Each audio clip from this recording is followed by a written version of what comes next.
seguir con los trastornos de la hemostasia. Creo que hay algo que nos faltaba y voy a tratar de completar.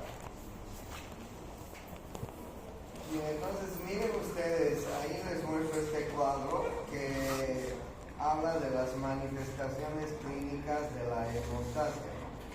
Ustedes pueden ver las características clínicas, el defecto plaquetario o vascular, es decir, la hemostasia primaria, y los defectos de los factores de coagulación, es decir, la hemostasia secundaria.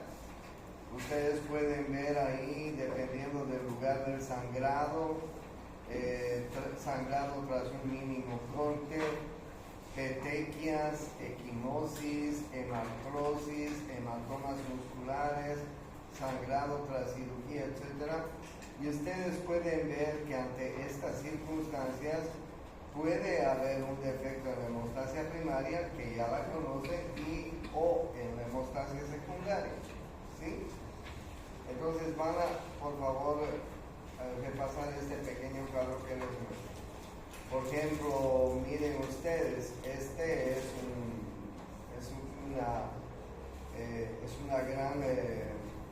una gran equimosis, producto de una caída, pero también producto de una falla en la hemostasia secundaria, ¿sí?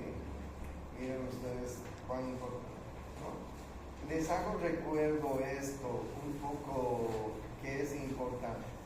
No se olviden que hay dos tipos en hemostasia secundaria hay dos tipos de vías, la vía intrínseca y la vía extrínseca, ¿no? La más rápida es esta, la más veloz, digamos. Miren ustedes, nosotros podemos medir en el tiempo de protrombina de 10 a 14 segundos, ¿no?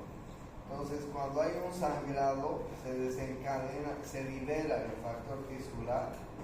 Este factor tisular que está en la pared de los vasos sanguíneos libera el factor 3 activado. Para eso tienen que conocer los factores, porque yo les he dado una tabla y ustedes deben conocer.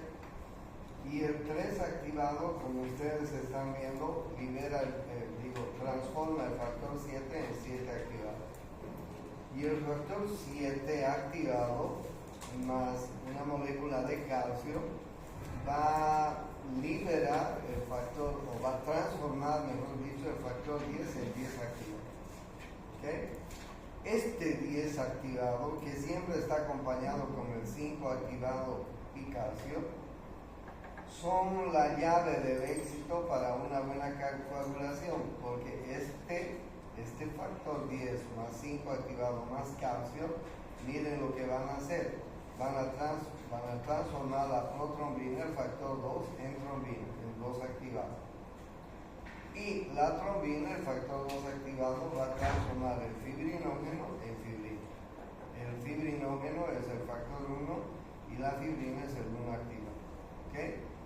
De esta manera se produce la vía extrínseca. Sí, es explosiva, es 15 segundos. Ahora, es interesante que nosotros sepamos cómo se transforma el factor 10 en 10 activado. Y como ustedes están viendo, el factor 10 en 10 activado se transforma gracias a la liberación del factor 7 activado y del factor 3 activado, ¿sí? Vean ustedes cómo el factor 3 transforma el factor 7 en 7 activado, más una molécula de calcio.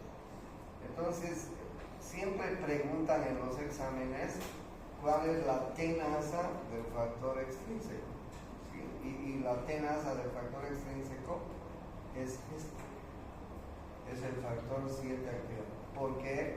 Porque el factor 7 activado es el que va a transformar el factor 10 en 10 activado. Y el factor 10 activado, no se olviden, siempre anda acompañado del 5 activado más calcio. Miren qué importante el calcio. Acuérdense de los factores de coagulación, acuérdense de todos los factores que son vitamina K dependientes.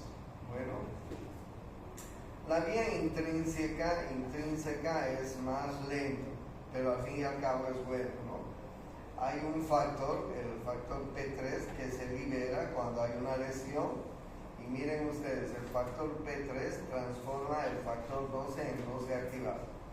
También se puede activar a través de la liberación de estas sustancias. El 12 activado también se puede activar a través de la liberación de estas sustancias. Y el 12 activado activa el 11 en 11 activado, como ustedes están viendo. Y el 11 activado más el calcio activa el 9 en 9 activado. El 9 activa el 10, otra vez en 10 activado, que siempre anda acompañado del 5 activado y calcio. Y esta pequeña ligación de estos factores van a ser la llave del éxito, porque el factor 10 activado más el 5 activado más calcio van a transformar la protrombina en trombina, y la trombina va a transformar el fibrinógeno en fibrina. Y listo, ya está. ¿Cómo medimos la vía intrínseca? A través del factor de tromboplastina activado, que es de 25 a 45 segundos. Y la otra cosa que les quiero decir, no se olviden del factor de la tenaza de la vía intrínseca, ¿sí?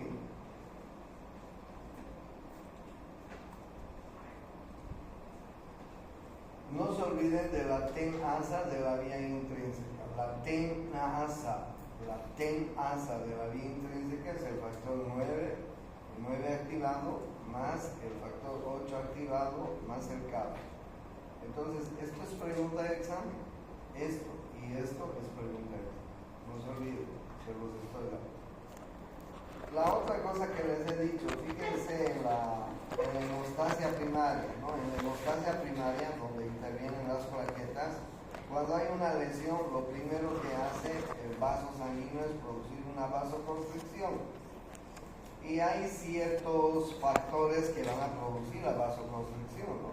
El tromboxano A2, la adrenalina, noradrenalina, la endotelina del vaso, van a producir la vasoconstricción.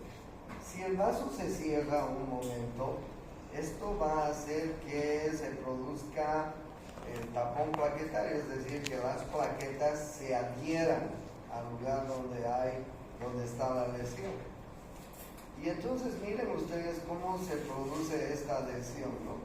Ya les he dicho que en la pared del vaso hay 3 factores importantes: el factor de von Willebrand, el colágeno y el factor tisular.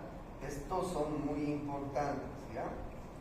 Y también les he contado que en la plaqueta hay unos factores que se unen a estos factores de adhesión. Miren ustedes, el factor de von Willebrand se une a la glucoproteína 1B59 y el colágeno se une a la glucoproteína, a esta, miren ustedes, 1A, 2A, ¿ok? Y libera la glucoproteína 6. Entonces miren qué importante es la adhesión del factor de von Willebrand y del colágeno a estas glucoproteínas que ustedes están viendo. Si hay una buena unión a estas glucoproteínas, no se olviden de las glucoproteínas, se va a producir la adhesión de la plaqueta. Imagínense si no hay factor de von Willebrand, o imagínense si no hay glucoproteína 1B59, o imagínense si no hay esta glucoproteína, se producen fallas en la hemostasia. Entonces puede no haber el factor de von Willebrand, sí, puede no haber la ausencia de la glucoproteína 1B59, sí, también puede haber. O puede haber fallas en la glucoproteína 1A, 2A, sí, también puede haber. Entonces hay diferentes tipos de enfermedades que se producen por la falta de algunos de estos factores. Entonces, bien, ¿cuál es la primera fase de la hemostasia primaria? La adhesión, y la más importante, ¿no? La adhesión de las plaquetas al lugar donde el vaso se ha lesionado. Después se produce la activación y la secreción. Miren ustedes cómo en la activación y secreción la plaqueta se activa, se une al vaso, libera unos gránulos que tiene en su interior. Miren cómo se libera estos gránulos. Tiene unas enzimas muy importantes que liberan el tromboxano A2. Y el tromboxano A2 es el responsable también de la activación de las plaquetas. ¿Okay? Imagínense si nosotros podemos bloquear el tromboxano A2. Algunos anticoagulantes bloquean la acción del tromboxano A2 y entonces evitan la activación y secreción de las plaquetas cuando queremos anticoagular a alguien. ¿Entienden?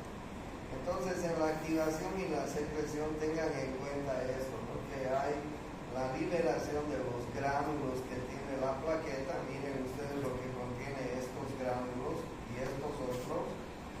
Estos gránulos estimulan la liberación de ciclooxigenasa. La ciclooxigenasa libera el tromboxano A2 y esto hace que la plaqueta se adhiera, se active y secrete, porque se ha adherido y aquí se va a activar y secretar, y esto va a hacer que muchas más plaquetas lleguen a ese lugar. Finalmente la agregación, ¿no? Después de la activación y secreción se produce esto que les decía, muchas más plaquetas llegan a ese lugar, ¿no? Ahí ustedes tienen la agregación plaquetaria.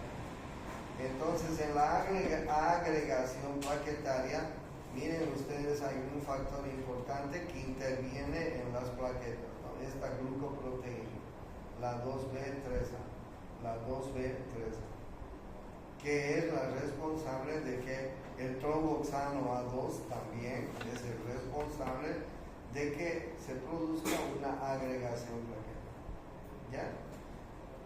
No se olviden que la aspirina es un antiagregante plaquetario, ¿no es cierto? Entonces nosotros utilizamos aspirina para evitar esta fase cuando tenemos pacientes obesos, pacientes que han hecho infarto, pacientes que han hecho trombosis, etc. Usamos estos medicamentos para evitar algunas de las fases que tenemos en la hemostasia primaria. ¿Ya? En la hemostasia primaria, entonces ya saben ustedes cómo se produce la agregación. ¿Sí? Ese se llama el tromboblast. Ahora bien, hay algunas enfermedades, por ejemplo, miren ustedes, las alteraciones hay una enfermedad que se llama el Guillain-Barré, que es la falla de esta glucoproteína en la adhesión. Les decía, si no hay esta glucoproteína se produce una enfermedad, que es una alteración. Hay otra enfermedad que se llama la enfermedad de von Willebrand. Ustedes tienen ahí la enfermedad de von Willebrand. ¿Por qué se produce la enfermedad? Es genético y falta el factor de von Willebrand. Y así sucesivamente nosotros tenemos algunas enfermedades que les voy a ir mostrando.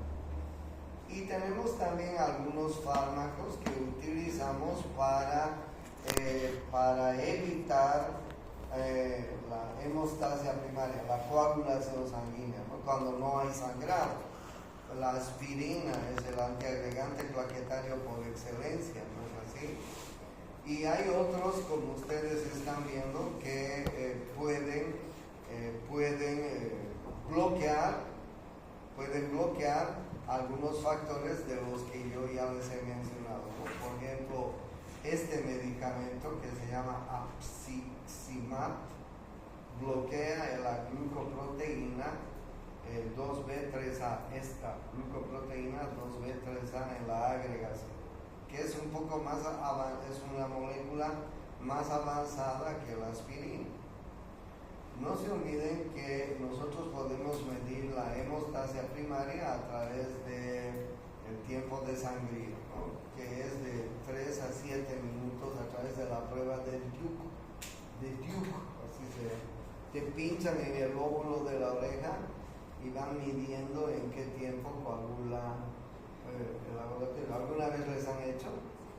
Sí. Vas al laboratorio, te pinchan el lóbulo de la oreja y van midiendo, y esa prueba se llama la prueba de Duke-Ivy. ¿Ok? Entonces, miren, hay algunas enfermedades, por ejemplo, yo les decía la enfermedad de Jan Bernard Soler, que es la enfermedad por la ausencia de esta glucoproteína 1B59. Y la enfermedad de Bernard Soler son chicos que tienen propensión a equimosis, hemorragias nasales, hemorragias de las encías. Hay otra enfermedad que es la de von Willebrand, es genético, porque los chicos nacen sin el factor de von Willebrand que tiene la pared. Y la clínica, hemorragias espontáneas por las membranas mucosas, hemorragias excesivas por las heridas, menorragias en las mujeres, un tiempo de hemorragia prolongado con un recuento plaquetario normal, ¿sí?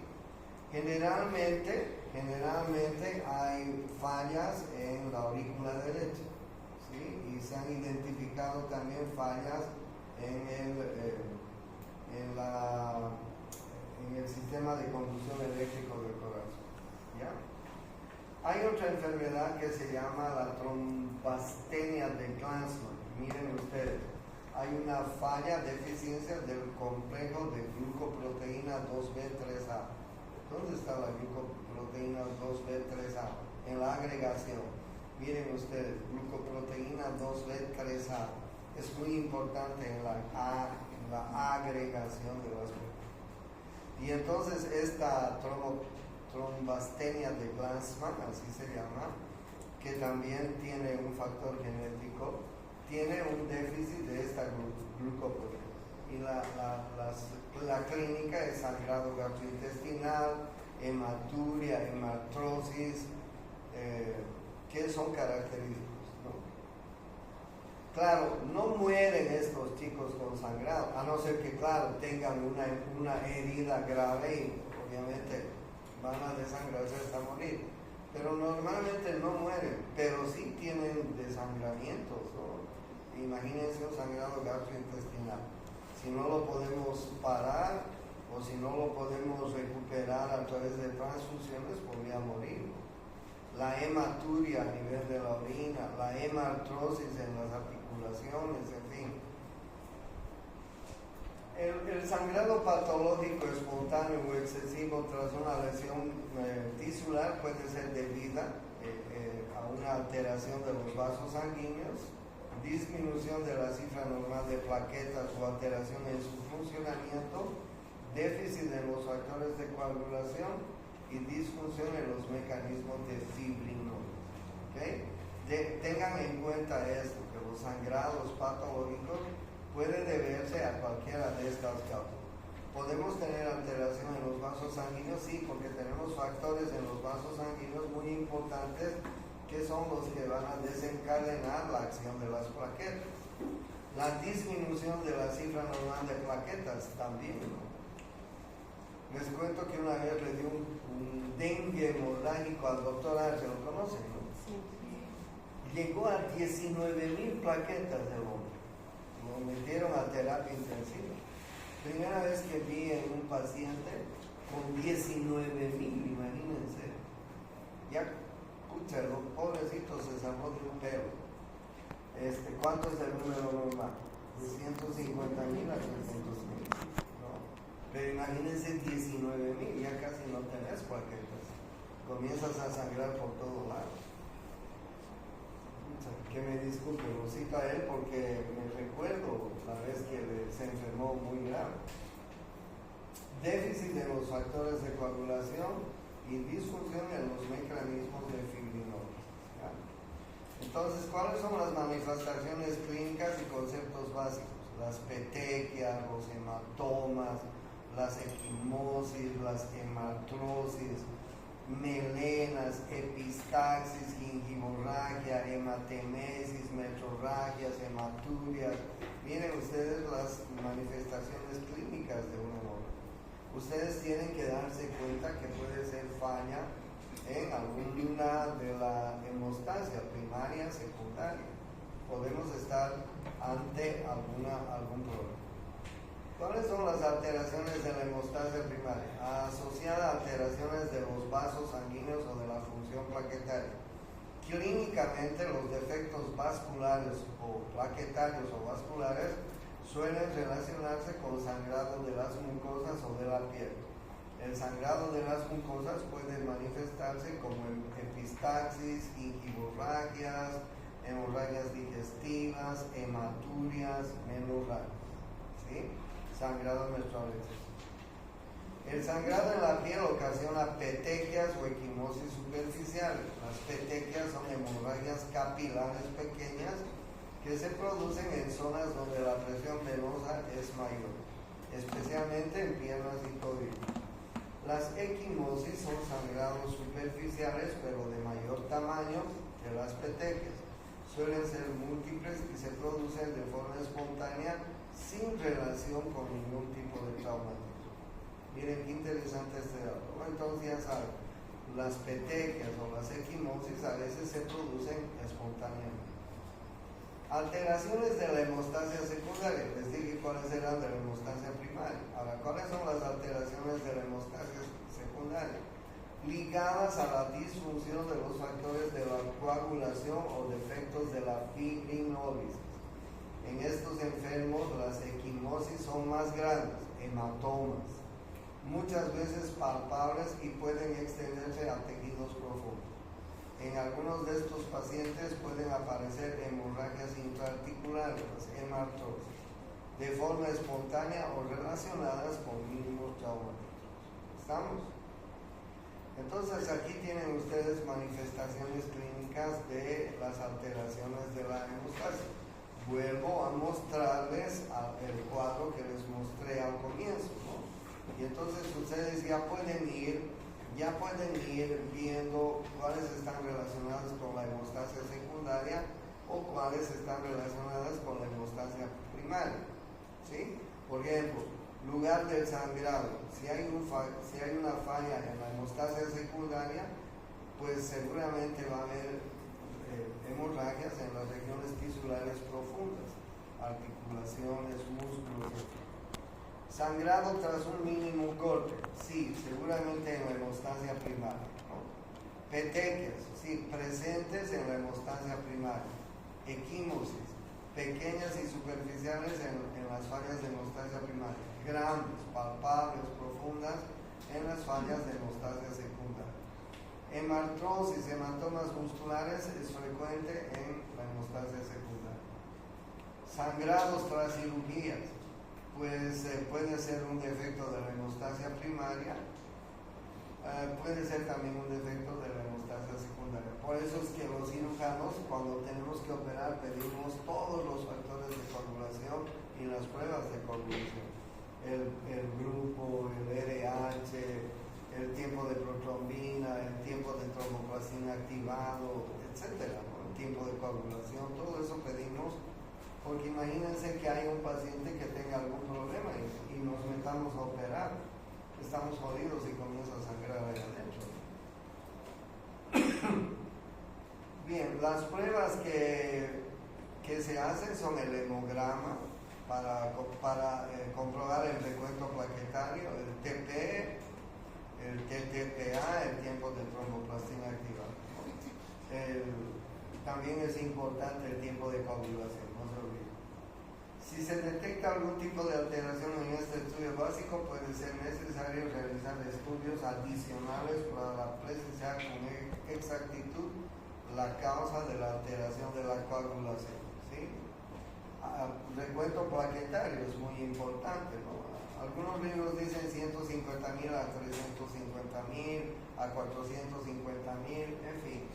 Pero más o menos ustedes se dan cuenta, ¿no? No les voy a preguntar porque hay mucha variación entre los libros. No les preguntaría cuál es el número normal. Pero ustedes se dan cuenta que más o menos estamos en este rango por milímetro cúbico de plaquetas, ¿ya? Por debajo de 50,000 plaquetas por milímetro cúbico, que se llama trombocitopenia, es significativa y por debajo de 20.000 puede haber sangrados espontáneos. ¿Ok? Trombocitopenia, no se olvide. Tiempo de hemorragia. Tradicionalmente se ha utilizado el método de IVI. Se coloca un esfingomanómetro en el brazo a una presión constante de 40 milímetros de mercurio y se practica una incisión en el antebrazo de 1 centímetro de largo y de 1 milímetro de profundidad. Lo normal es que el sangrado cese en menos de 9.5 minutos. El tiempo de hemorragia se alarga en las alteraciones de la hemostasia primaria, trombocitopenia, si la cifra es inferior a 50.000 por microlitro. Si existe disfunción plaquetaria en la enfermedad de von Willebrand y en algunos casos de lesiones vasculares, no es una prueba que se haga de forma rutinaria, ya que es cruenta y su realización requiere mucho tiempo.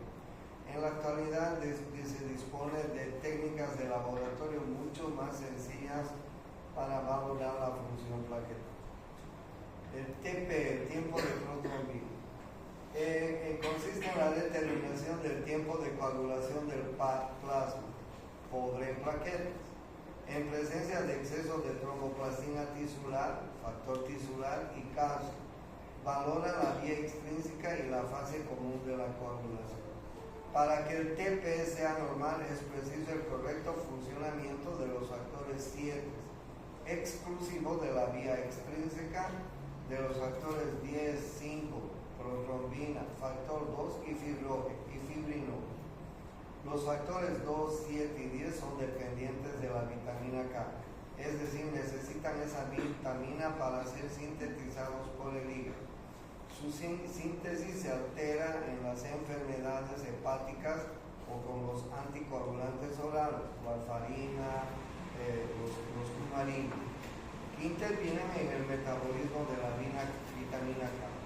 Por este motivo, el tiempo de protrombina se utiliza para realizar el control de los anticoagulantes orales. Interesante, ¿no? No se olviden cuáles eran los factores vitamina K dependientes, ¿no? Yo les di una mnemotecnia. Sucedió en el 10.000, ¿qué era? 10.900.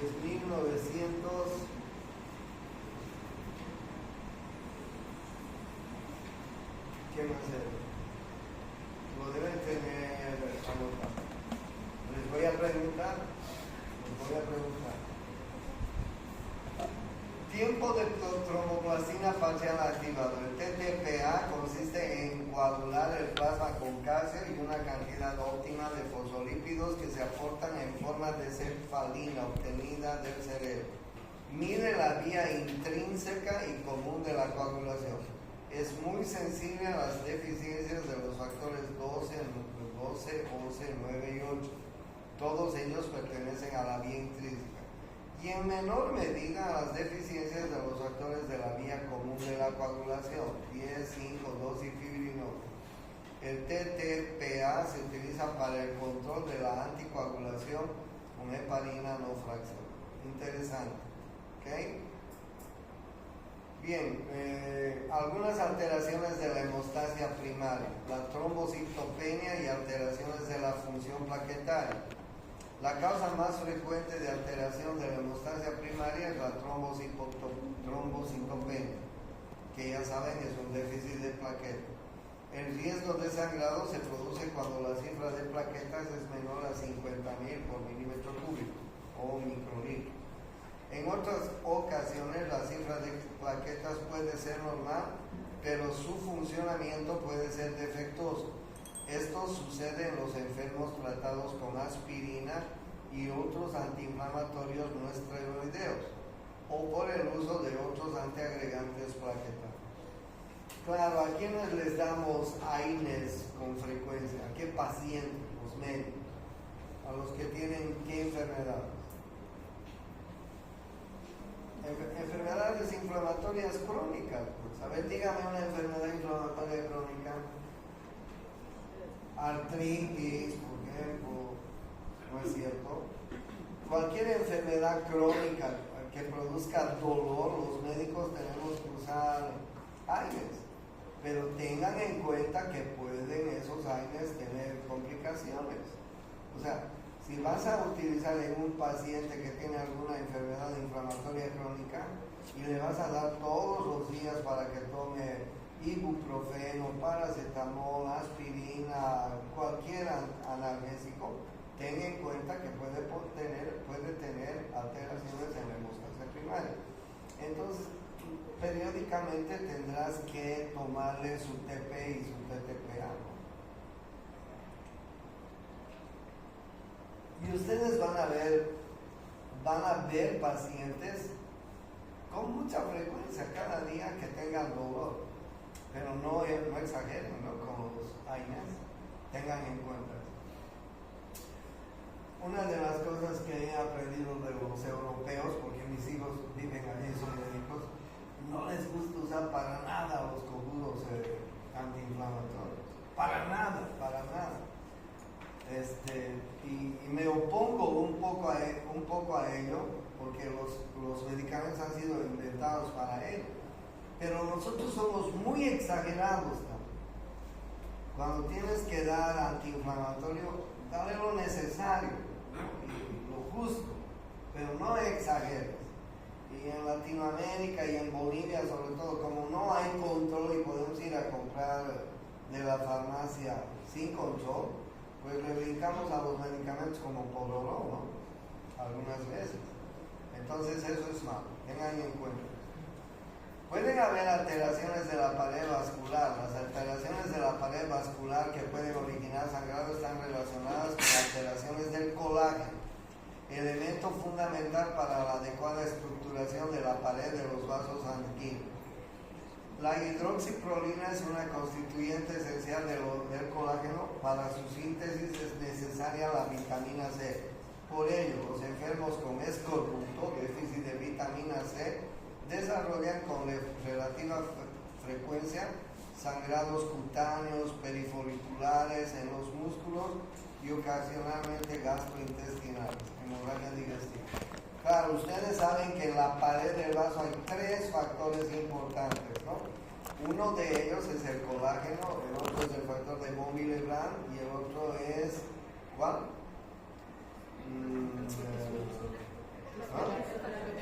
Sí, el tisular, el factor tisular, correcto, esos 3. ¿Ya? En los individuos ancianos existe una atrofia del tejido conjuntivo perivascular, sobre todo en la superficie de extensión de las manos y los brazos. En estos pacientes es frecuente el desarrollo de hematomas y equimosis espontáneas durante mínimos traumatismos debido a la fragilidad capilar. Es la denominada púrpura senil. La atrofia del tejido conjuntivo también se produce en los enfermos tratados de forma crónica con corticoides o en el síndrome de Cushing. Por eso es que tampoco tienen que dar corticoides mucho tiempo, ¿no?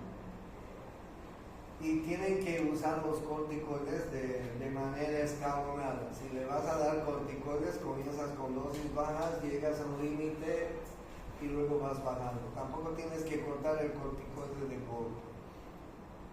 Y no tienes que dar más de 9 días, digamos. Existen algunas enfermedades hereditarias en las que por diversos motivos se puede alterar la síntesis o composición del tejido conjuntivo y entre otras manifestaciones pueden tener fragilidad capilar con la correspondiente tendencia al sangrado cutáneo superficial ante mínimos traumatismos. En este grupo se incluye el síndrome de Marfan o el síndrome de Ehlers-Danlos, así se llama. La enfermedad de von Willebrand, ya saben ustedes por qué se produce el von Willebrand, porque no hay factor de von Willebrand en la pared de los vasos. En la mayoría de los casos es autosómica dominante y muy frecuente, 1 por cada 800 a 1000 individuos. O sea, es alto, ¿no? Altos pacientes que tienen, porque ¿cuántos nacerán en el día en el planeta? Aquí nomás en Santa Cruz, ¿cuántos nacerán? Imagínense en el África, ¿cuántos nacerán? ¿Cuántos millones habrán en el África de habitantes? En Brasil, 160 millones. O sea, es alto, 1 por cada 800.000 individuos.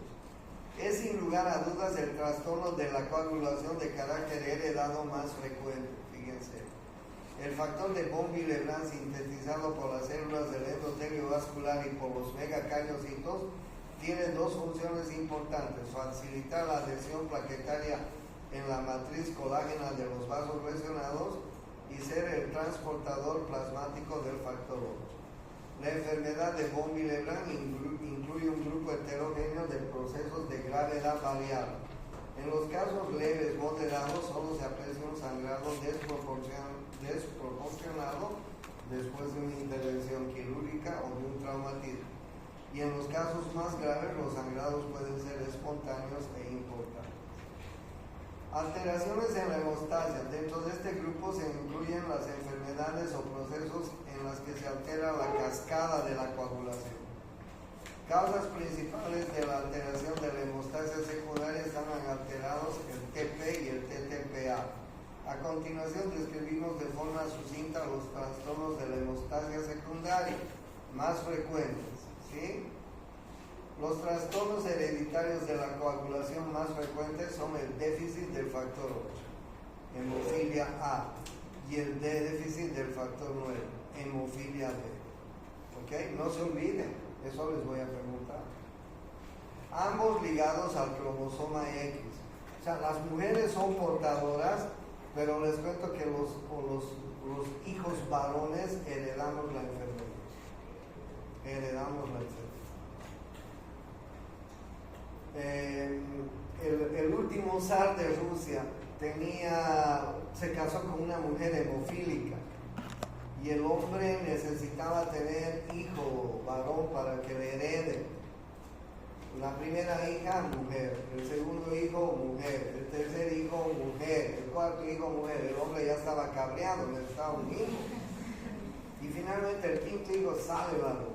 El problema es que el varón sale como hemofílico, con la enfermedad.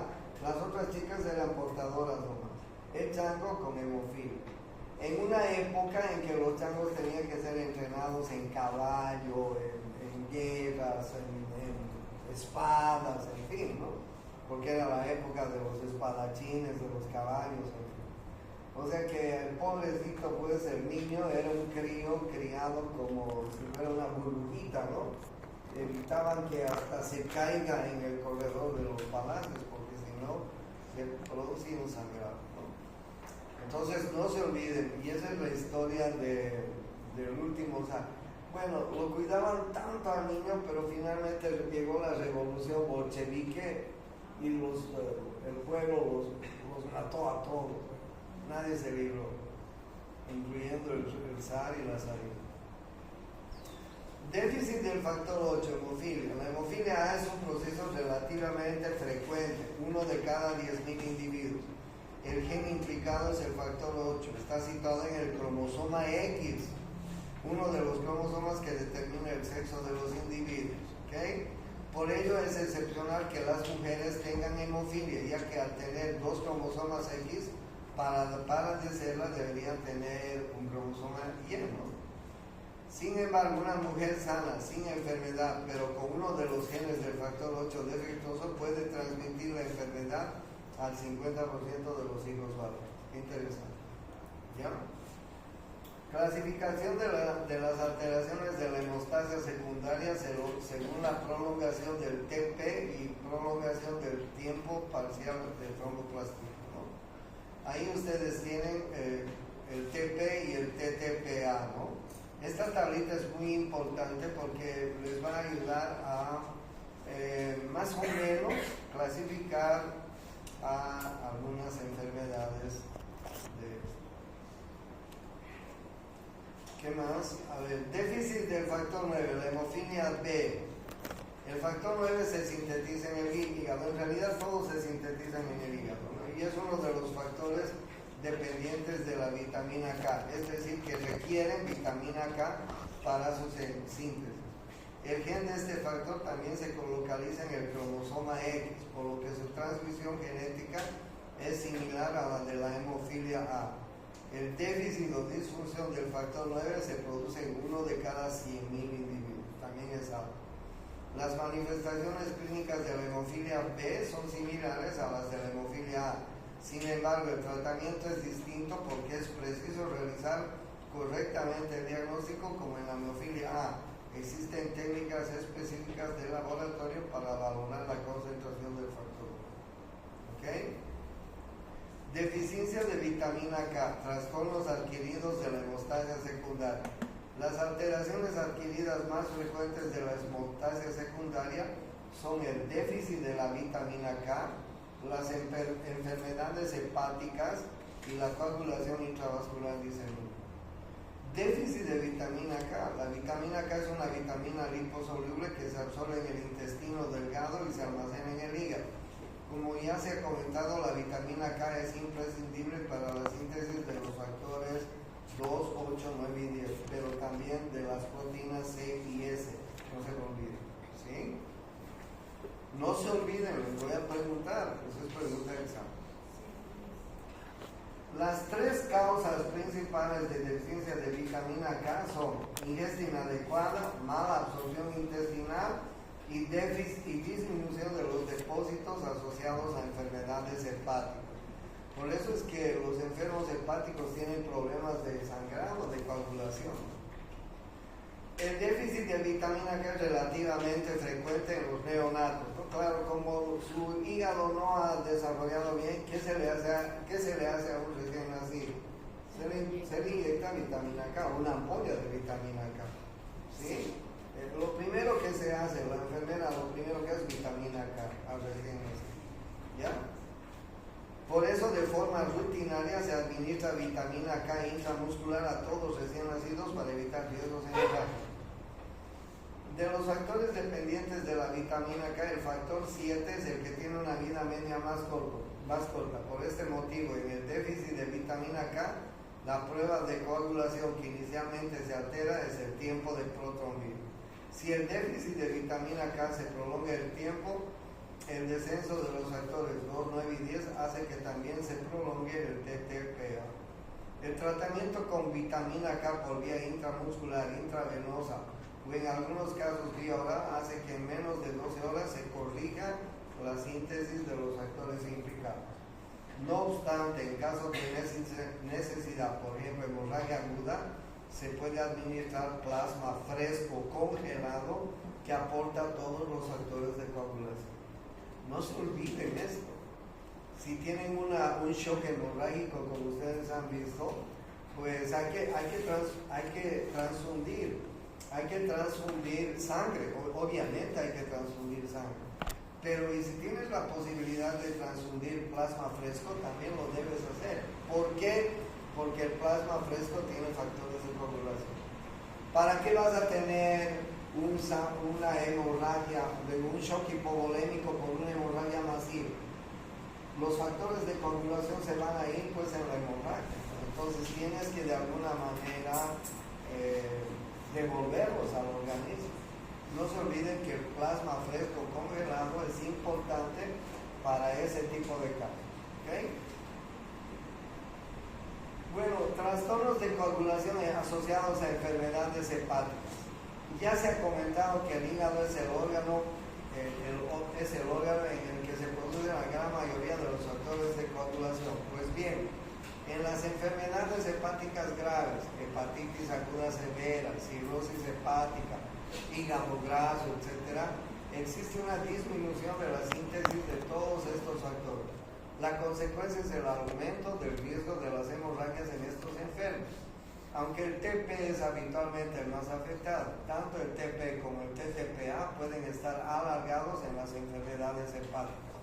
Por otra parte, en estos pacientes se da la circunstancia de que existen complicaciones asociadas que favorecen el sangrado como consecuencia de la hipertensión portal. Es frecuente el desarrollo de esplenomegalia y secundariamente hiperesplenismo, así como de varices esofágicas. El hiperesplenismo puede condicionar el desarrollo de trombocitopenia, que a veces puede ser menor a 50.000. Las varices esofágicas se rompen con relativa facilidad y provocan hemorragias digestivas muy graves que llegan hasta la muerte. ¿Okay? No se olviden, si tienen pacientes hepáticos con problemas hepáticos, no se olviden que van a tener problemas en la coagulación. Y finalmente la coagulación intravascular diseminada, que es muy común en muchas enfermedades, en el shock séptico, por ejemplo, es muy común, es un trastorno de la coagulación que se asocia a una larga lista de enfermedades.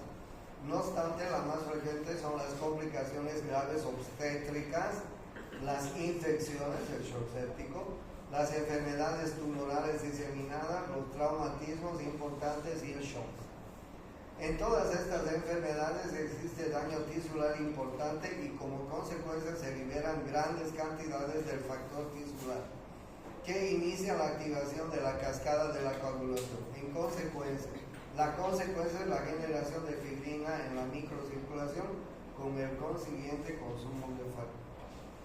La gravedad de la coagulación intravascular diseminada es variable, pero en los casos severos puede producirse un rápido consumo de los factores de coagulación y como consecuencia del déficit se generan sangrados que pueden afectar prácticamente cualquier órgano y ser graves. En la coagulación intravascular diseminada están típicamente alargados el TP y el TTPA. Hay también un importante consumo de plaquetas, por lo que habrá trombocitopenia. Los depósitos de fibrina en la pared endotelial hacen que su superficie sea muy irregular, lo que favorece el desarrollo de anemia hemolítica. ¿Ok? Bueno, estas cositas quería aclararles en los